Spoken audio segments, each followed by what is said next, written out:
We've got our particles moving and we got them different sizes. Next, we want to adventure into the realm of color and shaders. You'll notice in the Add Dynamic Attributes section there's a big color button.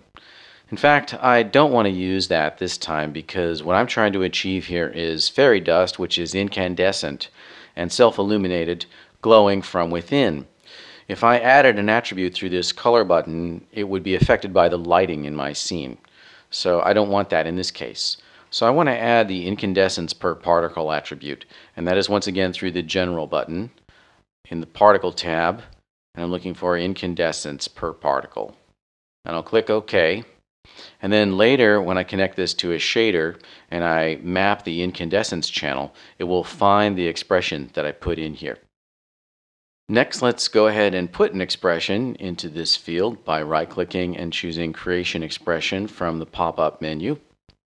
You'll see that we've still got our existing expression in there. We're just going to append to that. So we've got particle shape 1.incandescence pp. I'll just make the text a little bit bigger by holding down Control and scrolling my mouse wheel.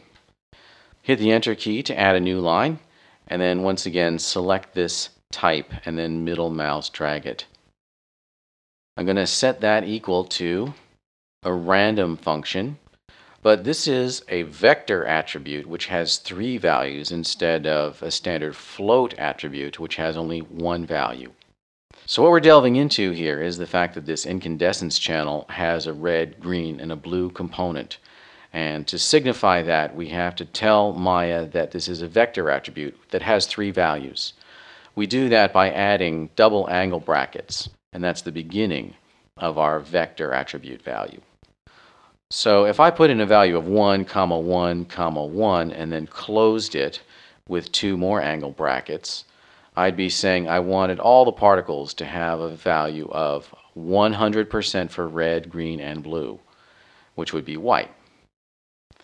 Instead, what I want to do is put a random function into each one of these to supply some random value to the red, green, and blue components.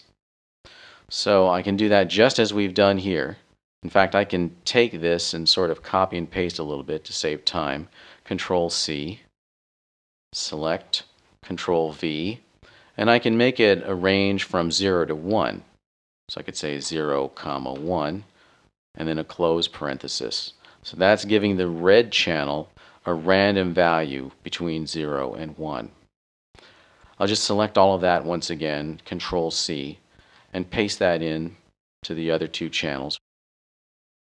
And finally, I do want to put a semicolon at the end of that line. So I'm going to now get the full range of possible colors for the incandescence of my particles. Click the Edit button. I don't get any errors. Rewind and play back, and I start to see colors in the viewport. So that's a step in the right direction. But of course I want to control and direct the color. To do that, I'll have to go back into my expressions editor, which I do have minimized. If you click off of anything, remember you'll lose your expression. You'll need to go back into the particle shape node, selecting the particles in the viewport, and then right-click on the expression field and choose Creation Expression. And here we are once again. If I want to have mostly red particles, then I will perhaps change the range from 0 to 1 to maybe 0.5 and 1. And correspondingly, I might reduce the amount of green and blue. Maybe I'll set that to a maximum of 0.5 and a maximum of 0.5 here. Click Edit, rewind, and play back the particles. So you see I've got more of a red tint now. I can go back and once again change those values, adding more red, 0.8 to 1, and reducing the amount of green and blue. Click Edit, rewind and play back, and now I've got even more red particles. So that's all well and good, but if you try to render this with Maya software, you will get a strange blue color. You'll also notice that the particles are casting shadows. So we need to address these things. Let's take a look at the shadows first, because that's easy. I'll keep this image in memory so I can have something to refer to.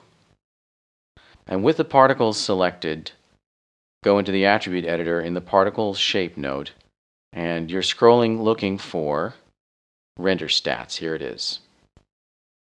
And very simple, I can just turn cast and receive shadows off. That's easy. Re-render. And now they're more self-illuminated. But as you'll see, they don't have the color that I've chosen in my expression.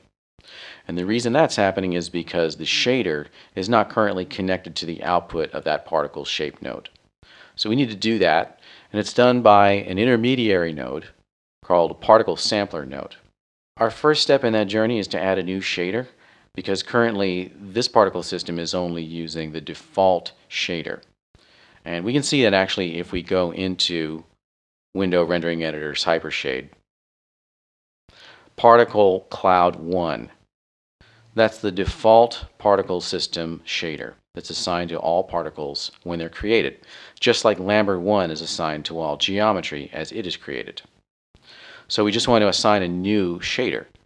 One way to do that is to select the particles in the view, right-click, and choose Assign New Material. Close the Hypershade, we don't need that right now.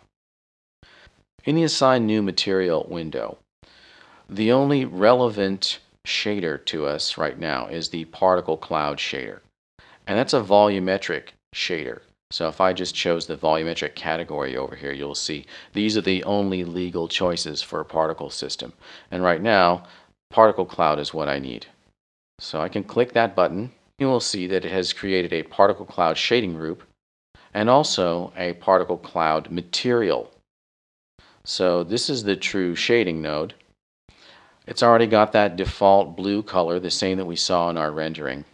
What we want to do here is turn the color down to black, because in this case the light is going to come from within the particles. And the transparency I'm going to turn way down as well to nearly black, so that they're only slightly transparent. And it's the incandescence that I'm most concerned with. Remember that we added our expression to the particle shape node. To connect the shader to the particle creation expression, I'll click the Create Render Node button, and I'm looking for a utility called Particle Sampler. Scrolling down through the list, here it is, Particle Sampler.